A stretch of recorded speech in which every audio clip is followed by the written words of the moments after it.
Welcome to the Road to a Million, episode number 104. Today we got a good one, not a good one, a great one. And like, how could we have done something for 2 years now?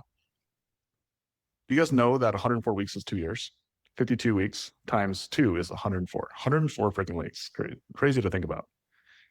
104 weeks we've been doing this call, and today it's a great one. It's a great one, and it's been what we've learned over the last 4 weeks is 104 weeks has been so much. It would be impossible to combine that all into one episode. But since the beginning of the year, we've just got more clarity on what we have been doing and what we're doing now, and how do we continue to keep doing it into the future and even just get better at it. And so hopefully you guys have been getting value from these calls, whether you've been here just the last couple of weeks, or whether you've been here for the last 2 years. Like, we're just starting to figure out what this game is and understanding the components of it to make it so it's easy for you guys to not have to spend 2 years learning it, but you can learn it in a short period of time and then spend the majority of your time just playing the game. And that's really where you want to be, is you want to be in the game, because you're only going to learn how to win by playing. And you know how you win? Do you know how you eventually win? You lose first. Actually, you just start playing first. You want to know what holds most people back from even playing the game?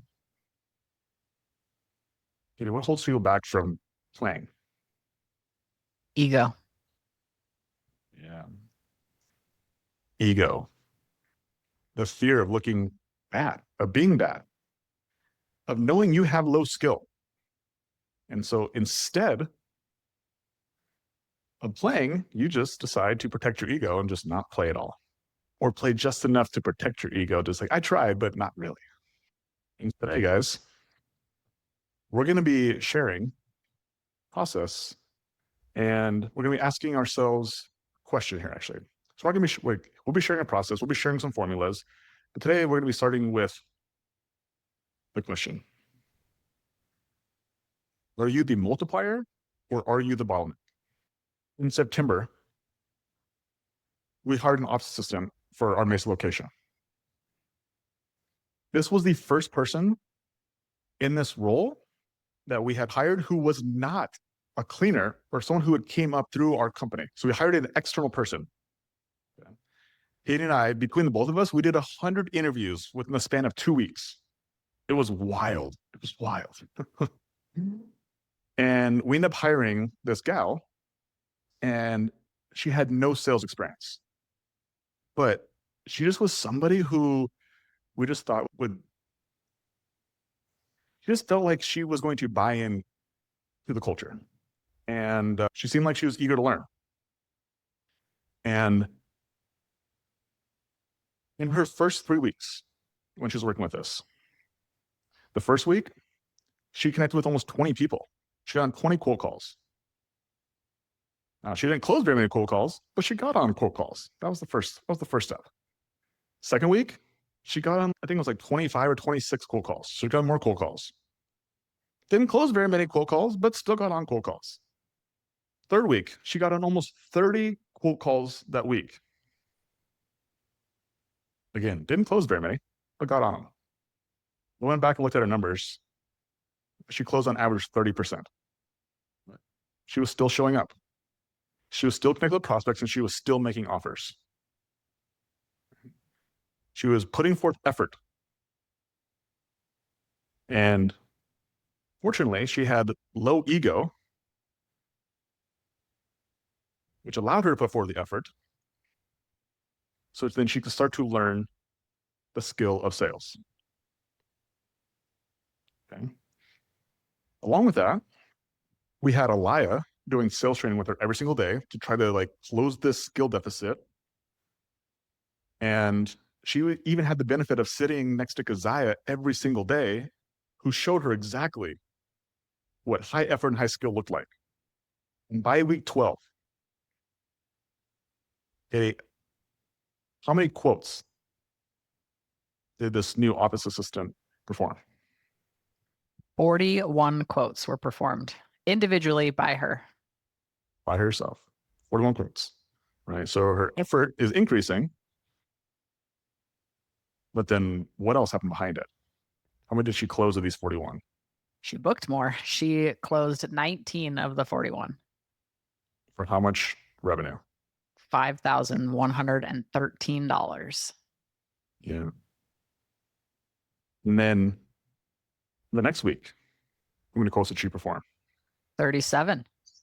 How many did she book? 16. For how much revenue? $5,287. And then week 14. Yeah. 38 quotes performed, 19 booked at $5,400 in quote projected revenue. This girl went from 0 sales skills to within 12 weeks, closing over 50%, and she booked 15 grand in 3 weeks. She was one of the big reasons that in Mesa location, it did its first $83,000 a month. Big reason why. Now, I want you guys to guess what happened in week number 15. How many quotes did she perform? How many did she close? How many did she book? What's the answer, Katie? 0 performed, 0 booked, and 0 revenue produced. And the reason why, guys, is because she's no longer on the team. Because of her effort or her skill at work, but because of her effort and her skill at home. And so what we have to realize is that what we do in our personal life, what we don't address in our personal life, eventually will show up in the business. And looking back at this gal's situation, there was definitely lots of little red flags along the way that happened.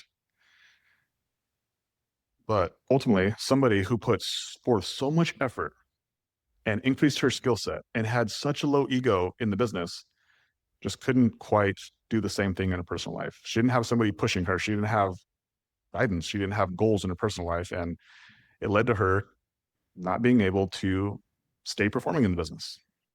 And tough. Now, on a lighter note, one of actually the very last decade in a day that Kate and I ever did was about a year ago. Katie, for everybody who doesn't know what Decade a Day is, what was Decade a Day? This is not something we offer anymore. So just as you guys are listening to this, please don't get excited. This is not something that is even an option anymore. But what was Decade a Day, Katie? Yeah, it was an opportunity for a couple or individual to come hang out with us for a day and learn essentially everything that we knew and have acquired knowledge about in a decade in one day, all intensive learning session. Yeah.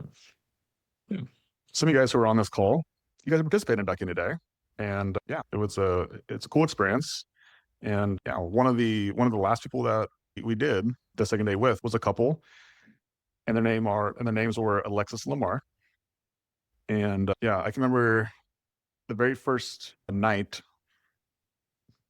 before our Decade a Day, when they fly in, we end up having dinner. And again, this was the last one. Kate and I, at this point, we're checked out. We're done doing these Decade a Days. We're ready to move on to the next thing. And then when Alexis Lamar got there, it was like one of those moments where, man, I remember why we did these. It's so fun getting to learn people's stories, getting to connect with people, getting to understand where they came from and understanding where they're going to go and where they want to go at the same time. It was so cool. It was so cool being able to connect with them. And 1 year ago, their business was doing about between $30,000 and $40,000 a month. And then, so that was last March. And then about 6 months later, they ended up joining one-on-one coaching with me. And in November of 2025, last year, their business hit $83,000 a month for the first time. And yeah, there's a high probability this month they'll hit over 100,000. They've been teetering the last 30 days of hitting 100K. And then, but on our last coaching call, Lamar was talking about an issue he was having with a cleaner. And this cleaner, something happened in her personal life. And then Lamar brought to me that something happened to him in his personal life about 4 or 5 months earlier. And it was a passing of somebody very close to him. And I was just like, whoa, you never even knew that. And it was crazy because as I look back on it, like if you would have told me that, I would never would have known. I couldn't tell from his performance. And it was like one of those moments that I just really realized the difference between somebody who is a high performer versus somebody who's not. And it was like very similar situation to our office person is that we had this personal life issue happen, but we had two completely different outcomes. And so it's not just the circumstances that determine whether you're successful or not, but it's the story you tell yourself that's going to determine your response. Because every single person who's listening to this right now, you're going to have tough things happen in your personal life. And you're going to have to make a decision. And here's the ultimate question you're going to ask yourself, guys.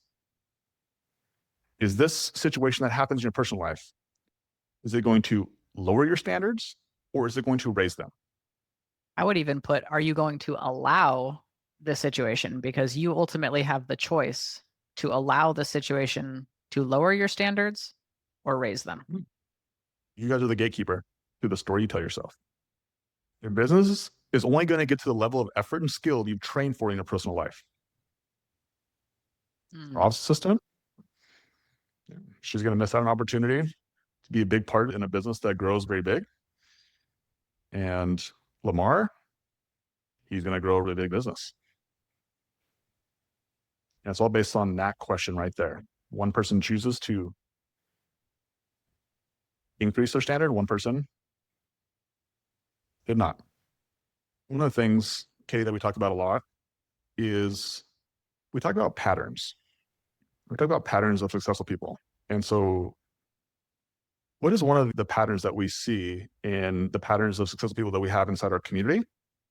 The successful people that we have, that you and I personally coach, the people inside our businesses, and then even like our coaches and mentors, the people who we give money to, the people who we pay dollars to learn from. Like what is one of the patterns that we see are consistent amongst the people who are successful? Yeah, zero personal drama. Yeah. Yeah. Very quiet personal lives. So no personal drama. What else, Kitty? Financially responsible. Yeah. I think this is probably one of the biggest ones. And we just talked about this on our Mesa team meeting is that when something goes unexpected and you have an unexpected bill or you don't make your wage or your salary or your bonus or you have an expectation of money coming in that doesn't come in. And you're dependent on that to just get by. It can make a very rational person go very crazy. So one of the patterns we've seen in successful people is that they account for bad things happening. And we call this our SWAN account. What is a SWAN account, Katie? What does it stand for? Sleep well at night. Yeah. So sleep well at night account, which means, guys, like we're prepared for bad things to happen. If you think bad things are not going to happen to you, like it would be very naive. And so being financially responsible is another pattern that we've seen amongst the most successful people. What else, Katie? No drinking or drug problems. Yeah. Again, and I'm not saying there's not people who don't have drinking or drug problems. I'm sure there is. However, the people that I aspire to be like, and who I'm inspired by, they don't have any substance abuse issues. They're not dependent on these things to get by. And we found that it just makes them think from a clear space because very similar to when you have scarcity of money, you have poor financial habits. When you are substance dependent, it also makes you come from a place of it can turn a normal person into a very crazy human being real quickly. What are some other patterns that we've seen, Kitty? Yeah, a big one is like structured routines. So they don't fly by the seat of their pants and improvise every day, but rather they have a routine and it's very structured and it's thought out and it evolves as they grow. Yeah. And then I think, lastly, to summarize, I think this is the successful people who I aspire to be like Again, the people in our community, the coaching clients, the people who are mentors, I just like the thing I see is they just have a low tolerance for anything that could possibly jeopardize their growth. They could jeopardize their asset that they're building. You just think that most people, they just believe that they can leave their drama at home. But I actually think success is a result of working hard to just never have drama in the first place. I was talking about this on my mastermind coaching call today with three of the biggest businesses in our mentorship. And I think most of them are on here today. I think if you guys see Kayla or be on here and Julia on here and Jessica Lucas, I think they're all on here today. So you guys should talk to them. They're very smart human beings with very big businesses. But I'll tell them about this formula that I have seen recently as we now have hired another office person in Mesa, right? Because we had to replace this gal who quit. But I see the success formula being very simple. And I talked about it earlier, but this is something that you guys can definitely write down, jot down, ingrain in your brain. And this is for you to look at yourself first and then to look at your team. But the success formula is high effort plus high skill plus low ego, equals success. And then if you want to draw a big circle around it, you want to put something on top of it, consistently. That is the key. High effort plus high skill plus low ego equals success. If you do those things consistently, it's a winning formula. And it's cool because Kellen's actually on here today. And Kellen and I have a one-on-one every single week. And she asked me on a call, she's, what do you see as the traits of the high performers that are inside our mentorship, inside our community, on our team? And it was a great question. It was threw me off for a second, but I was like, that's a great question. And I think what I said to her, I have made it a little bit tighter now. But what I see as the traits of a high performer is they're able to take unfavorable conditions and show up and produce anyway. Because I find high performers are able to take these situations and they're able to use them to get better rather than excuses to get worse. And so to put it really simple, like conditions change, high performers win anyway. And I used to have this client when I was personal training, and she was strong. She was freaking strong. So this is a whole different life, guys. I've never talked about this on this podcast before, but I used to be powerlifting coach, and I also did some powerlifting, and I had some really strong female powerlifters. One client, yeah, she won a world championship in a 40 and over bracket. So it was 40 and over bracket, but she was freaking strong. But I had another client who was also very strong, and she used to say this thing to me all the time, and it's just something I'll never forget. And she just said, Logan, winners always win. Like at the time, I just was like, yeah, it's cute. But today, more than ever, I just realized that winners always win, regardless of situation, regardless of put them anywhere, and a winner will win. And if you guys can think about some of the people in your lives who are like, man, like regardless, like of what, like whether it's in a sport, whether it's in business, whether it's in life, like this person just wins. And if you want to be able to have a framework of that, it's this right here. It's despite unfavorable conditions, they produce anyway. That's the framework for being a high performer. And everybody else will call it luck. Yeah, they got lucky. Those are the people with the egos, people who are afraid to actually play. Because what you realize is that you only get lucky when you're in the game. You only get lucky if you actually put forth the effort. You only get lucky when you put forth the effort and get enough skill to play the game long enough to eventually have these like monumental wins. But it's because you played the game for a long enough time because you didn't have an ego step in and stop you from saying, I don't want to look bad. I don't want to get rejected. I don't want to feel no. I don't want to lose money. So just remember, guys, winners always win. And people see it as luck, but what people don't see, they don't see the hard times because those things aren't on Instagram. They're not on the social medias. Like they don't get exposed. But if you ever study any high performers, anybody who wins, anybody who has any sort of moderate success, like they have their stories. They have been through unfavorable conditions. and been through unbearable conditions. How many of you guys know how long Katie and I have been together for? Anybody? Any guesses? Our anniversary, our meet anniversary is coming up this month. It's coming up soon. Kellen knows the story. Yes, we've been together for 12 years. It'll be 12 years this month. And when I got Katie, I got a 2-for-1 deal. I also got Kobe. So 12 years ago, Kobe was 4 years old. Okay. And when Kobe was 7, her biological dad actually moved to Texas. And so since then, I've been playing dad ever since. And when Kobe was 14, Katie and I made the decision to move our family away from Montana, the only place that Kobe had known, and even Katie has ever known her whole life, to where we're sitting at right now is in Arizona. And at 14 years old, if you guys remember this, when you guys were 14, that's right when you're about to start high school. And so how many of you guys could understand that Kobe, as she's getting ready to go into high school, didn't want to just leave everything that she's known for her entire life, pack up and go move to Arizona for no good reason, in her eyes anyway. And so he pushed back. She didn't want to go. And she did everything in her power to stop it from happening, including bringing her dad back into the picture.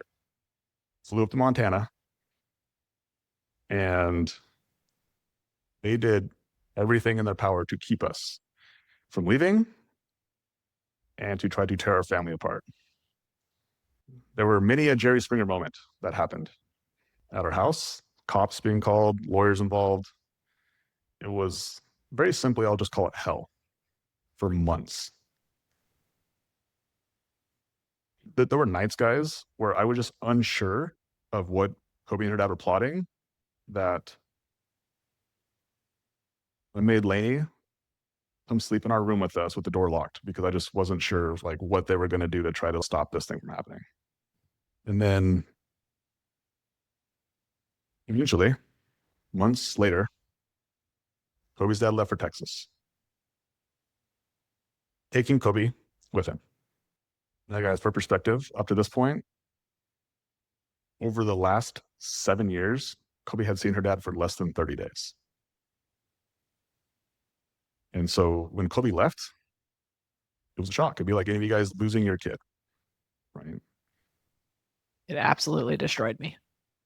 And then that resentment, that energy, that pain that Katie had towards Kobe's dad, then it got shifted. It got shifted because Kobe now was gone, dad was gone, but I was still there. And so that resentment shifted to me. And it just would have been easier for us to cave in and just stay in Montana, and this could all just go away, and Kobe could just come back and just be here. We'd all be happy. We didn't. Despite the tension, despite everything, we packed up and we left for Arizona. A couple of my teammates, a couple of people on my team are on here today. They never even knew any of that shit happened, because it would have been selfish of me to make my personal problems their problems. I refused. Now, not everyone is going to have all these dramatic situations that pop up, but they share with everyone how a messy personal life, how it does show up in people's businesses. Yeah, usually it's a nice slow fade, 1% every single day. You think you're following the plan, and you just keep on getting 1% away. And then months later, sometimes years later, you're like, I'm following the plan, but you're not. This used to show up really evidently when I used to coach people with nutrition. We give them a meal plan, and they start out by eating plain grilled chicken. And they would just keep on making these small 1% tweaks, and the next thing you know it, they're eating chicken tenders. And they're like, I'm eating chicken. Bro, you're eating fried freaking chicken, dude. There's a difference between eating grilled, Naked chicken. naked, skinless chicken to fried chicken with ketchup and your secret sauce. Okay. But they still think they're following the plan. And this is what Katie's talking about. Okay. These small 1% tweaks. What else, Katie? Yeah, mentally being somewhere else. So not showing up where your feet are. Your body might still be here. Your belief is not. Your vision is not. In my experience, this is where I see the majority of small businesses who quit, who don't show up in the stat sheet of businesses that shut down. This is where most businesses sit right here. It's like, yeah, you're still in business. Yeah, you still file taxes. Yeah, you still have a phone number. People still call you, but you ain't in business. Like, you're there, but you don't believe. You lost the vision. You lost the hope. You're not really all here. And when you're not really all there, you tend to actually get out of the seat and leave it from time to time. You look for reasons to run away, to go on vacation, to go on trips, to do anything but do the work required to grow the business. This is how it secretly shows up. You distract yourself. All the things talked about up at the top. We talked about the drama. You find drama. You get on social media. You start caring about politics. You care more about a sports team than you do your business. You care more about people you never even met in your life, celebrities, more about celebrities than you know what your financial situation is. You guys, your skills don't disappear. Your effort does. Yeah. If you can't show up for yourself, how do you expect your team to show up for you? In fact, you should just believe that if you can't show up for yourself, your team will not show up for you or for themselves because they look to their leader.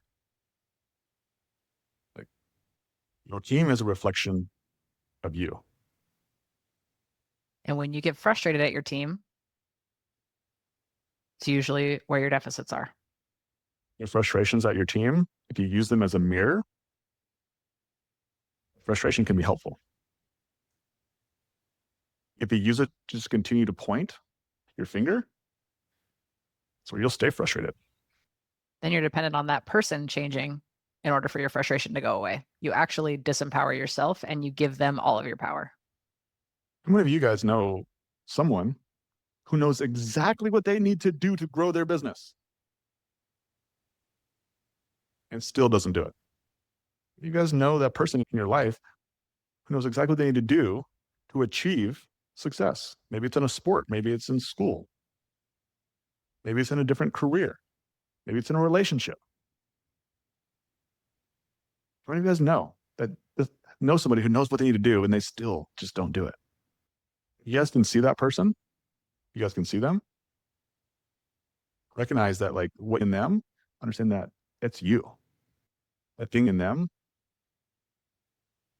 use it as a mirror. Go find it in yourself because it's not helpful that you see it in them. Whatever they do is not going to impact you.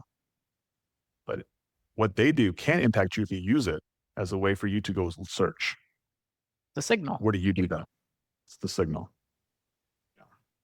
This was like a huge revelation for me as I have started self-exploring the story that I tell myself. And I used to be an extremely judgmental person.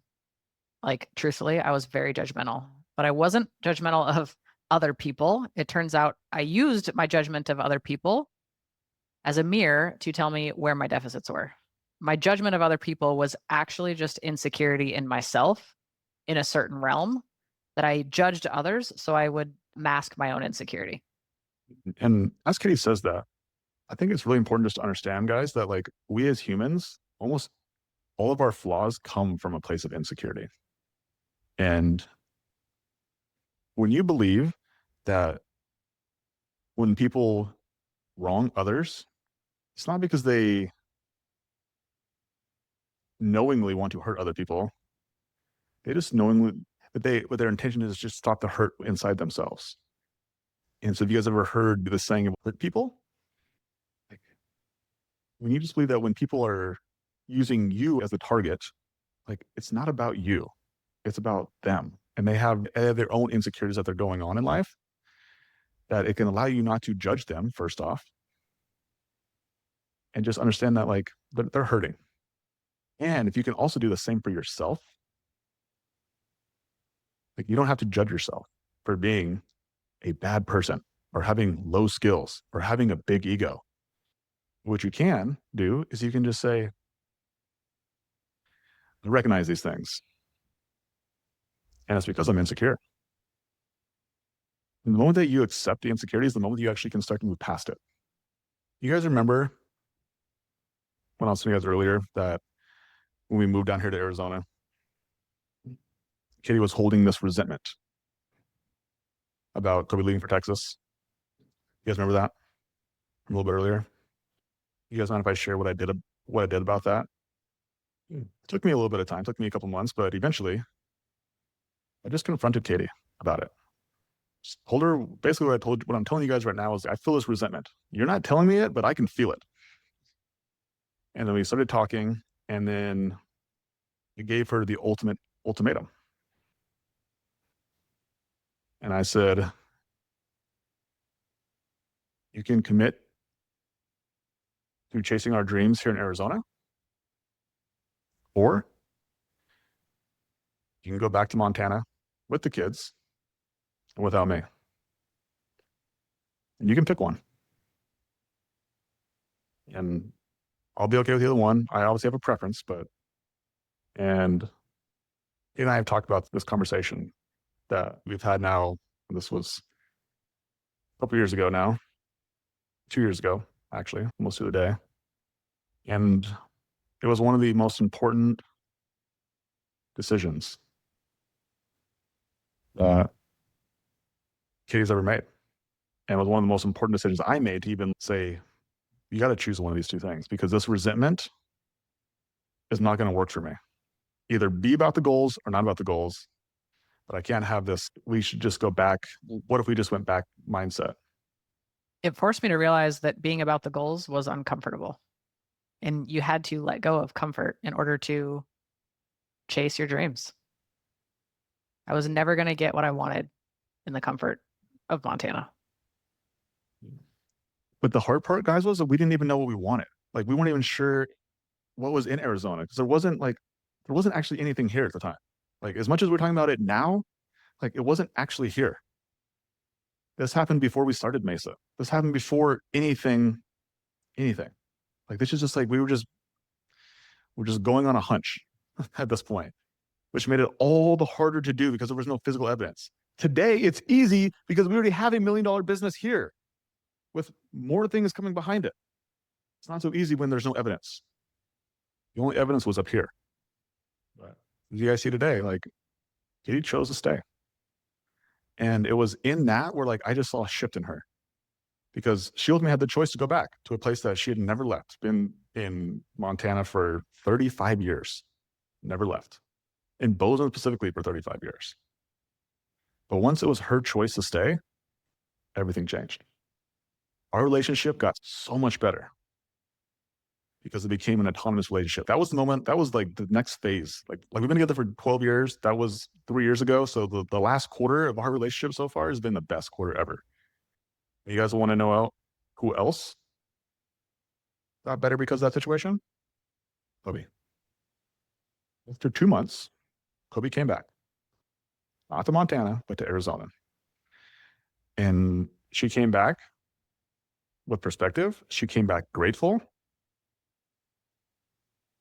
And it's been 3 years now since that happened. Now she talks about how she loves Arizona. She doesn't want to go back to Montana. And she just is so grateful that we're here.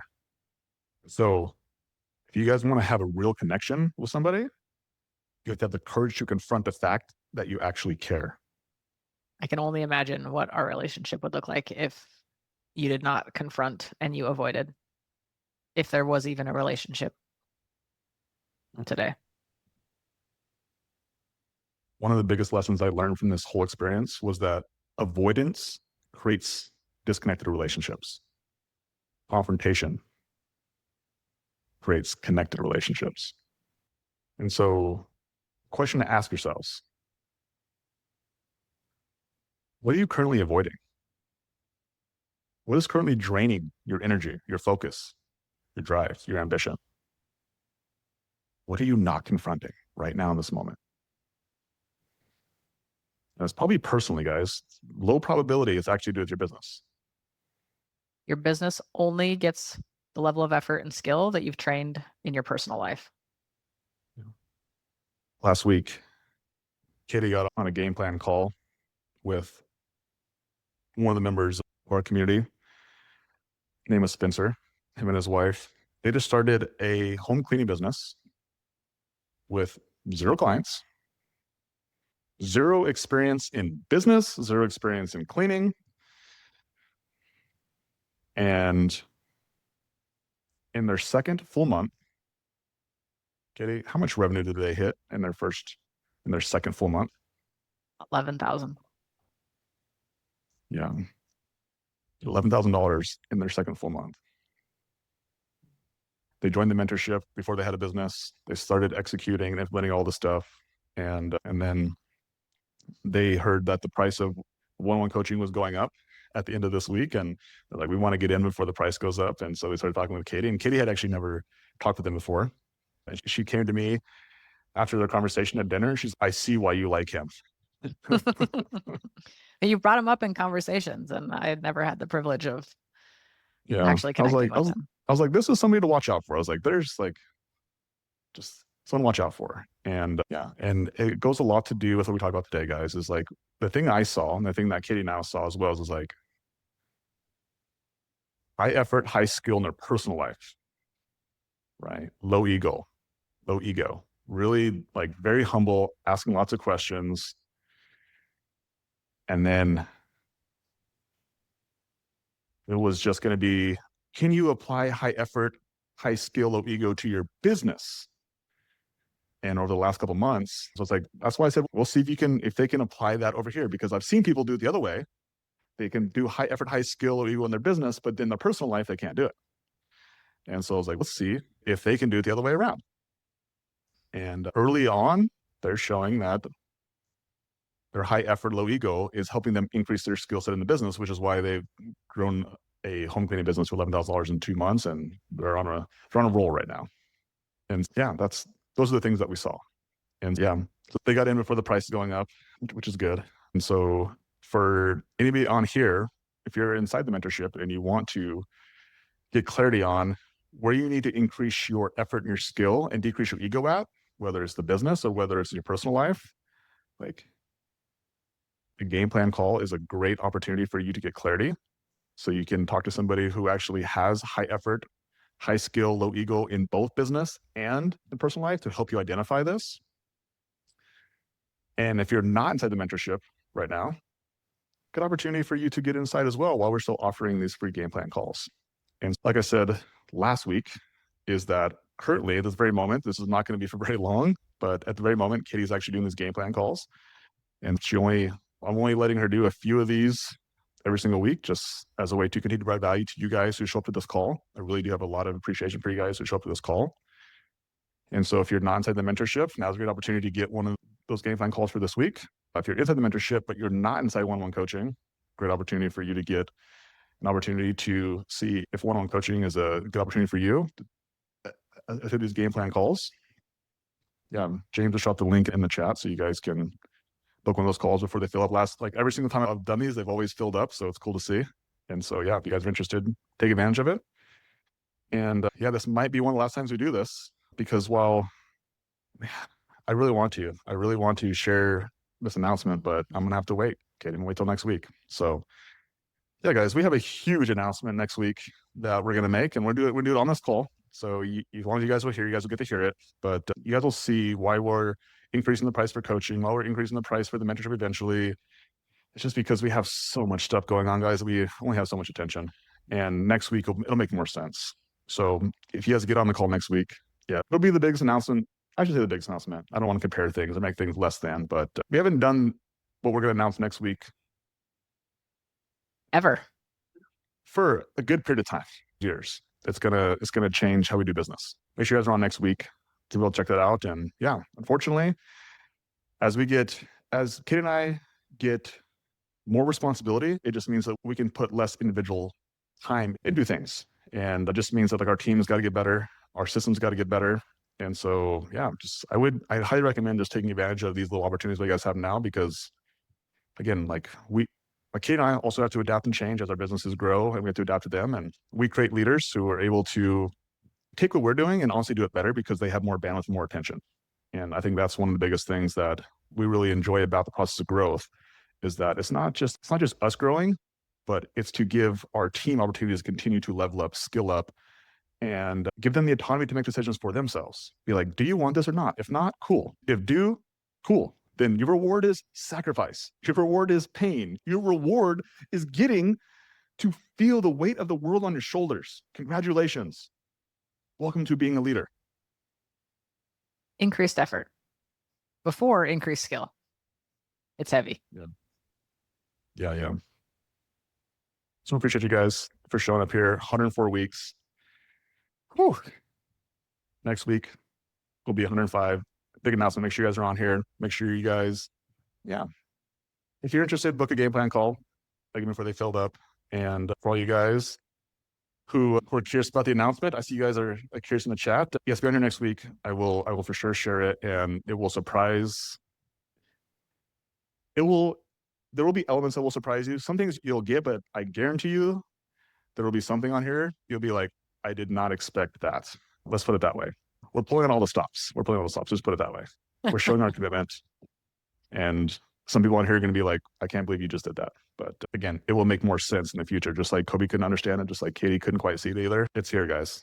I just want you guys to be able to see that. Like, you guys have this in your heads too, and have the courage to go for it. Because just because other people can't see it doesn't mean that they need to be punished in the long term for what they can't see today. I would have punished Kobe today because she couldn't see 3 years ago what I can see now. Don't punish the people in your life because they can't see today, guys. Good Monday. See you guys next week. Bye-bye.